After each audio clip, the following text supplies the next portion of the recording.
All right. So Dave is a native of Fairmont, West Virginia, who has worked the past 10 years in natural gas transmission and midstream industries. Following graduation from West Virginia University in 2007 with a dual bachelor's degrees in industrial and mechanical engineering, he began his career working in manufacturing for PPG. Looking to be closer to home, Dave secured a position at Dominion in the compression services department, beginning his career in the natural transmission gas industry. During this period, a technical knowledge base was developed by modeling, selecting, and analyzing reciprocating compressors. A position change in the project management department helped to build on that comprehension by overseeing a multitude of various small capital projects. After switching employers the past 5+ years, he's been at Crestwood Midstream, where various positions within construction management, operations, and technical support have been held, furthering the hands of expertise dealing with compression in their day-to-day operating issues. So Dave will be speaking with us today about typical packing vent designs and operational issues. So welcome, Dave. Thank you. Yep. Appreciate it, Drew. Okay, so hopefully I can teach everybody a thing or two. These are just some of my ideas that I've come up with over the years and some of the bad designs I've run through and seen out and about. So a little bit my background, typical packing vent designs, we'll talk about it, how they're designed. Standard designs is out there, some of the OEM guidelines. I know the Ariel guys are here, so directly from their literature that I'll go over. Then we have my design improvements, a little bit of ESG flavor added to it, and then the conclusion. So again, Drew kind of went over my background, got a couple engineering degrees from WVU, started off at Dominion in the gas industry, worked there, went to Williams for a short piece, and now at Crestwood. So need to update my info. This May makes 8 years I've been at Crestwood, and September makes like 13 years in the industry. So I know we're in kind of a lull time, everything going on, but I've kind of seen all the ups and downs, at least 2 or 3 at this point in my career. So hopefully we'll be back on the boom before we know it. So compressor packing. So what you have basically is on the rod, which, let's see, we don't have that. So at the end of the piston rod, you have packing. And what it does is it seals off the crank end of the compressor. So that allows the compressor to act double acting. So basically you compress gas when a piston goes to the head end, you compress gas when it comes back to the crank end. So like anything else where you got movement, Ariel always says you got to lube it, so you got to lube this or else you'll wear it out. You wear it out, you'll have gas venting back into the distance piece. So down below is a cutaway picture of packing and distance piece. There's some drain lines there, some vent lines there. They got to go somewhere. So any of this lube that goes into lubricating the packing, basically it's lost. You don't get it back. So it touches the gas, you really don't want to reuse it again, and then basically goes into a drain collection system of some kind, and that's what we're pretty much going to talk about on this. Also, it's at the temperature that the cylinder operates at, so you got to kind of consider that with whatever designs you're going to have. So here's your typical packing, what it looks like. It's a series of graphite rings. They got a spring on the outside, and lap cups that all are machined and lapped so that they seal together well. Basically, the different cuts for different desired weather, how they seal, yada, yada, yada. I'm not a packing design engineer, so I'll save that for those guys. So here you get into the typical designs that you run into. So this one is one of my least favorites. Sorry to the Jacko people out there, I am not a fan of them. Typically you'll see these on skids where this is it's considered an ASME vessel, but it's only 200 PSIG rated for the MAWP. There's check valves that go in and out. Those check valves are not like a rated check valve. They're like a little bronze, brass looking check valve. Everyone knows check valves fail. They stick open, and that's how this thing works. So one of the key design flaws of basically a blow case is the liquid has to fill into it. So when we're talking packing vents, that pressure is atmospheric. So it's basically a gravity drain into it. And then once it gets in there, it has to trip the level switch. Instrument gas is applied to push the liquids out. Once the liquids are pushed out, then it has to hit the micro switch and vent off that pressure before it can fill again. So it's kind of a fill, dump, vent off, and then it has to repeat. Whereas if you have other designs, you can fill while you're dumping. So 9 times out of 10, that micro switch goes bad. I get a call, hey, I got oil backed up in my distance piece. What can I do? What's going on? And I'm like, is the Jacko full? Yeah, it's full. It's like, how'd you know? 9 times out of 10. So the other thing is when it's filling up and it's pressurized, your packing vents they can't vent, and your distance piece, it can't vent. There's nowhere for it to go because those lines are tied into this. So picture from Ariel where the distance piece door took a little hiatus there at one time. So here's another common design. These are a couple I've seen out and about in the field where, you know, packing vents are kind of like one of those afterthoughts people don't have, and then, you know, either you're designing the station or during construction, it's like, oh, what are we going to do with this? So people make these little man-made, you know, collection pots, as I call them. Typically just pipe with some caps, oh, let's weld it on. 9 times out of 10, they're not ASME code vessels, so, you know, technically you could see whatever the discharge pressure, the suction pressure is of the compressor cylinder, whatever stage it's on. The major issue that I find is you have to know what you're doing. So you will have a distance piece drain and maybe the vent line running into it, and then you have the packing vent / drain, which is the same line that comes out of the bottom of the distance piece that goes to it. So you have to close those, open the drain, then close the vent, and then put the fuel gas to it, or however you know, typically should be fuel gas because you can't have gas in this pot. So the problem that I find is you'll get a new operator, you get somebody who's not experienced, you get ones like these where they're not labeled, they'll open the instrument gas and they'll either force the liquids, the oil, back up into the distance piece, or they'll blow it out the vent, which coats everything outside the pump house. So again, downfall of these. Now you could automate them, which we'll talk about. So another one that's a common one, especially out in the Permian I've run into, and this is kind of a picture of an example. So skid drains. So people are, well, you got skid drains there, they're going to some kind of collection system, tie them into the skid drains. And the big issue there is what you run into is gas comes out of that packing leaks. Brand new it leaks, when it's worn it leaks even more, but you're going to have gas. So the problem is your skid vents are just open. So if you have, you know, a compressor in a pump house, that, you know, you're going to have gas venting out of those skid drains. And, you know, that was kind of one of those aha moments when we were building a compressor station once and someone said, just tie them in here. And that's what you run into. The other thing to think about is if you have any kind of like P-traps or piping, you know, depending on how the piping's run, oil can fill in there, and then basically then the gas can't vent very well. So, you know, you got trapped oil in there, the gas gets backed up, you know, don't want to run into that. The other issue, which you'll see in this next one, is the skid drains have to go somewhere. So, you know, the example here, they installed some check valves basically to prevent, you know, from gas coming backwards out the skid drains. But the issue was, you know, they're skid drains. Trash gets on the skid, you know, whether it's, you know, zip ties or gravel or just nuts and bolts, whatever it is, it's going to make its way down there. It's going to hold the check valve open, and then basically it kind of defeats the whole point of having the check valve.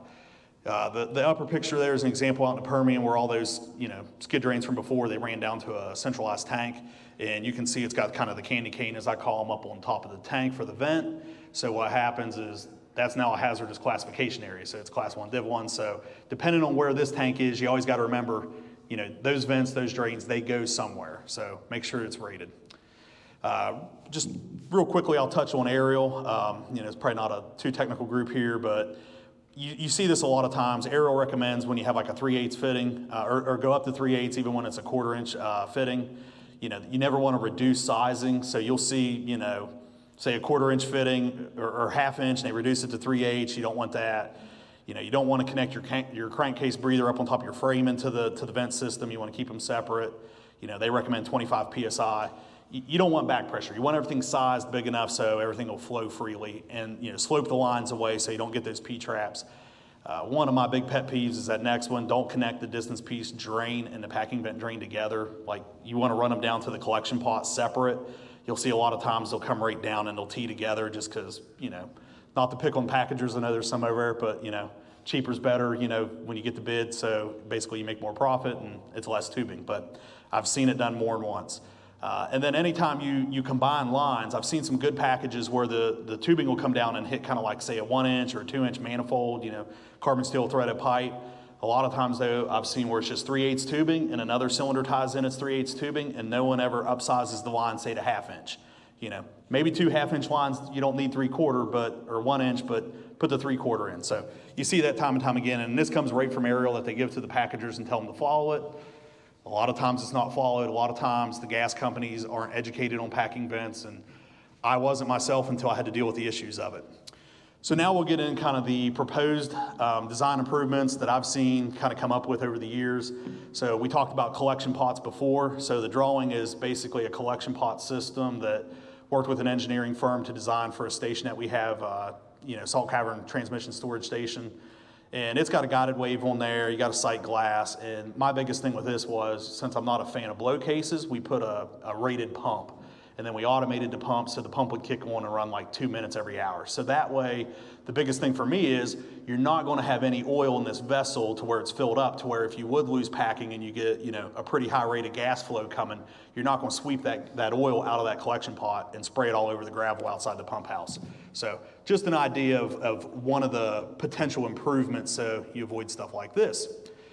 The other thing that people don't ever, take in mind is, the mist system. So even off that pot, you still have to have a vent for any, vent of gas to go. And that oil will cool down, or it's like a vapor, it'll cool down, it'll coalesce, it'll run back. So again, you need to have it slope back to your collection pot as well. The thing is though, is that mist will kind of build up, and next thing you know, it'll seep out and you'll see it dripping down these collection pots or things like that. So the yellow one's an example of a Mueller that they sell. Remember seeing them here years ago, but the green was just one we kind of fabbed up and tried, but you got to drain it. That's the problem. You don't drain it. That's what happens on the other picture where, basically all the packing vents went to a single collection system and somebody forgot to drain it and it dumped out. So Mark Summer, he had a good webinar there yesterday I attended, and we've talked before, and he was talking about doing measurement. And that's one of the big things that you typically don't see. So, I kind of put the ESG spin on this, where ESG is kind of the big, going green and everybody making sure that, you're reducing your fugitive emissions. So having a packing vent monitor. So typically, in this area, we all have, compressor buildings around our units. Of course, out west, you don't, and you kind of deal with the packing vents slightly different. But when that runs up the building, typically to the eave, no one really looks at it. So if you got packing blown out and, you're leaking vent and gas, no one really sees it unless, unfortunately somebody come out and hit you with a FLIR camera, or, if somebody finally looks up, or if you notice flows down overall at the station, or maybe, it's cool enough where you can see some frosting on the pipe because you got some JT effect going on. So basically my point on this is have a flow monitor, whether you have all your lines come kind of headed together going into your collection pot, and then you have a monitor, at least you would know then if you're venting gas. For the ESG side of things, that's one of those where you could basically say, well, year after year, this is how much gas we vented, because you could track that. If you get into some of these other systems, you can see the benefit of having flow monitors on those, such as oil and vapor recovery. So real quick on the vapor recovery, that's a unit there. Yeah, I got a quote on there like $48,000. So you can see how that can add up pretty quick, because that's just, outright cost. That's not the installed cost. But what you could have though is if you got this VRU and then you had that packing vent, the flow monitor, then you can actually, quantify and say this is how much gas that we didn't vent to atmosphere. And that's a big thing that goes in a lot of companies' ESG reports that investors like to look at, things of that nature. The one above it's from Sloan Brothers. Worked with CJ Sloan years ago and kind of got on this tangent, hence why I did this presentation years ago at another conference where I was talking about, I see this oil and we've had spills, and what can we do different? So CJ kind of got, his brain working there and come up with this little oil collection system, and it's kind of unique where he's got a filter on there, and depending on, the makeup of your gas, how dirty it is, they were, offering where you could run it through the filter and pump it back into the frame and collect that oil and not actually have to waste it away. But if you got a good collection system, you can also collect it and then recycle it instead of basically paying to dispose of it. So another thing, like I mentioned earlier, talking about like vent areas and your class 1 div 1 div 2. So the picture above is the same compressor station. This is inside the building, and then outside where you've got this vent pipe and it's right next to the air intake. And I've seen this more than once, and it's one of those where if anyone here works for an engineering firm, I'll try not to beat up on you too much, but it's one of those where I'm like, do you guys know this? Like, you drew the hazardous classification area, like, was this done during construction and, the gas company and the operator did it? But it's one of those where I show up on site and go, you can't do that. And, like I said, if I had $1 for every time I see it, I'd have about $3, but still, it's 3 times too many. So the above picture, it's kind of more one of those where, unfortunately with engines, you run into this with, where your coolers are located, whether it's your gas piping, your water piping for your, your jacket aux water and your air intakes. But you don't want to put piping in the way of where the crane goes, because I've seen it more than once where somebody's got to pick up cylinder, piston, whatever. they traverse across the pump house, got to go around the compressor and come back over and go on down. And if you got multiple units, you got to do that multiple times. It's just kind of annoying. So this line, granted they went up above to where you can walk under it, but you couldn't really run a crane down there, have a load, because you don't want to have loads high. You want to keep them down low to the floor in case, they slip off. But that's just one of those, keep that in mind. Don't put them in the way of the crane. So again, talking more ESG stuff, oil reduction. This is a example of a Sloan system that we put on a unit, and we were working with them to basically kind of standardize some units that we had, and then also what they call micro lubing, where they reduce the lube amount. And then there's other companies, like Seco has, someone told me they had a new one now, but this is like their X540, where what they're pushing with their rings, rider bands, and then their packing is that you can lube less. And then that's, basically a way to save, ESG, you're saving oil, you're not using as much oil in your packing. So the other thing is looking at it, lube rates. It's always one of those people, up the lube rates when they, do maintenance on a unit, install new packing, and then they never adjust it again. And it's one of those where they're just over lubing and no one's really ever paying attention to it. Not to pick on operators, I've seen good ones, seen bad ones, but they're notorious for that, where they think more lube's better. Ariel will tell you it's not necessarily the case, but just keep an eye on that as well. Here's a proposed design improvement that I kind of copied off of another vessel that we had on site at one of our sites, where it's similar to a blow case. So basically you have like two chambers. So you have an upper chamber, which just acts as a separator. So those three lines going in are your distance piece vent, the distance piece drain, and then the packing vent / drain, which is the same line on an Ariel. You kind of got a diverter plate in there. You got, basically switch on there so you can have like high level port for it. Now the bottom vessel is either the blow case, or you can just use it as a collection point if you use a pump, which is what I prefer, because again, not a fan of blow cases. Now you could automate this and put automated valves and level controllers and all that kind of good stuff, but the whole point of it is the upper chamber kind of gives you unobstructed flow. So if you have gas, coming out of your packing, whether it's just the normal amount or whether it's actually where packings went bad and it's blowing heavy, you're not going to actually, like under those other circumstances with blow cases or manual pots that you drain, you close the valves, now that venting gas has nowhere to go. So this design allows it to have a continuous path to vent, but then it also gives you, so it's got that separator on top, but then also has either the blow case or the separator with a pump to collect it to vent out down below.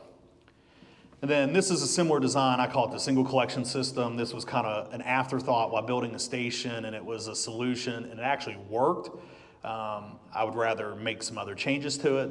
But what this was basically a concrete vault in the center of the pump house. So you had, X number of units on one side, Y on the other, kind of split down the middle. All the packing vents would tie into basically one drain line that went into this vessel, and then it had, properly sized vent coming out of it.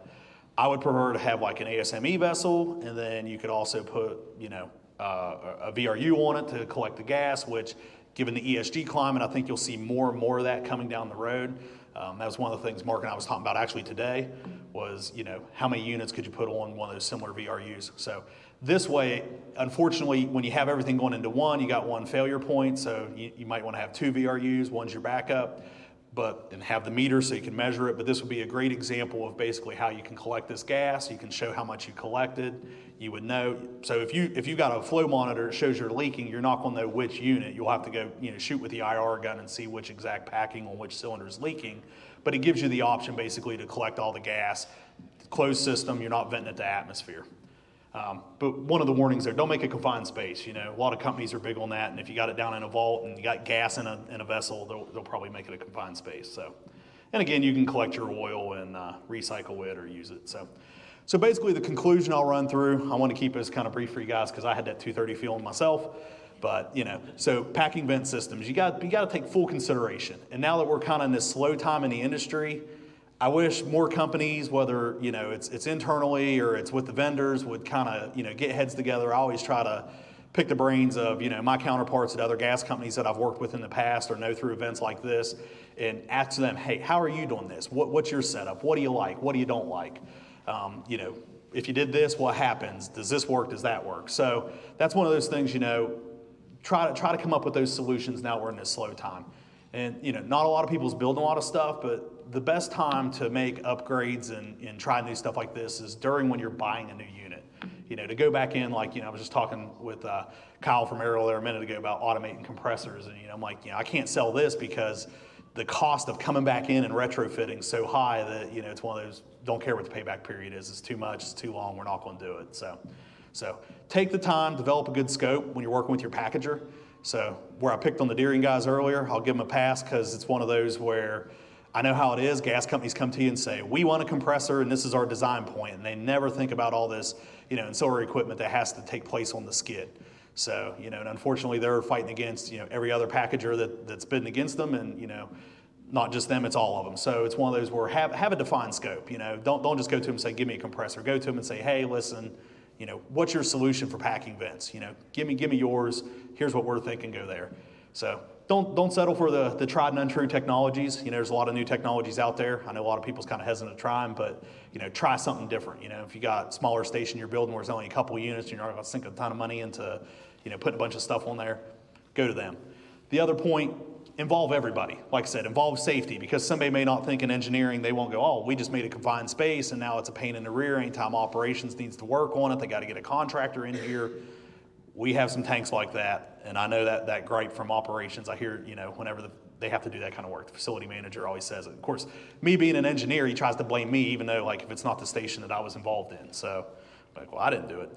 So, oil savings, that's one of the big costs for a recip compressor station for, an operating gas company. So, engineering typically is disconnected from operations to where they never think about stuff like that, and it's one of those where it's like, listen, you can save money. We all work for the same gas companies. What I always try to tell them, save the OpEx, so better system, prevent the spills, prevent, extreme oil usage, and basically save money. So, and then of course, I didn't predict the future, because if I did, I would have bought some crypto or whatever, but it's one of those, future legislation, and I'm afraid we're going to see more and more of it. We're all trying to be prudent, and, because we all work in this industry, live in this area.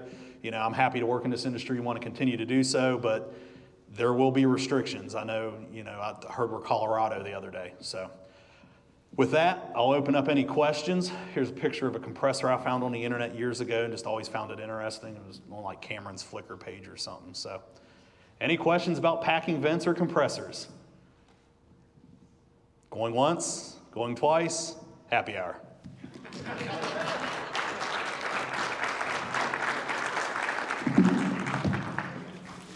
You guys are going to let them off that easy? Yeah, too late.